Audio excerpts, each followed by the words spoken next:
Umesafiri kutoka mkoani Mara na timu yako ya Biashara Veterans. Tuambie mmejipanga vipi kuikabili hii michuano ya Bonanza Paska Day?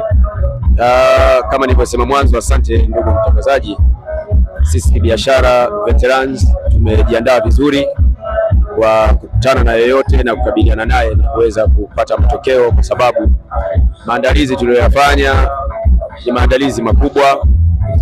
Wewe mwenyewe ni shuhuda, pia umeona tumesafiri vizuri kwa amani, lakini pia tunamshukuru Mungu tumefika salama na tumepumzika vizuri. Naamini tutakuwa na ushindani mzuri na naamini tutapata matokeo. Maandalizi yapo vizuri. Asante wachezaji wa Biashara Veterans.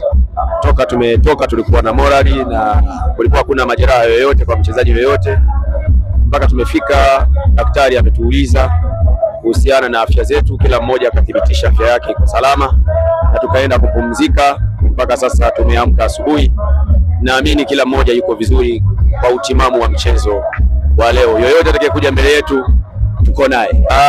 Kwanza ikumbukwe sisi ni mabingwa wa michuano ya Sabasaba. Tulichukua kombe pale Kishapu, kwa hiyo tumekuja tena Kishapu na hapa Simiyu sisi mbali sana. Yote hii ilikuwa ni mkoa mmoja wa Shinyanga ukagawanywa, huu ndio ukawa mkoa wa Simiyu.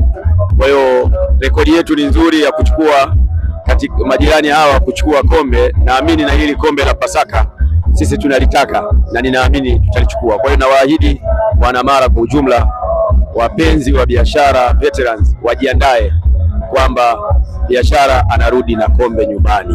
Asante.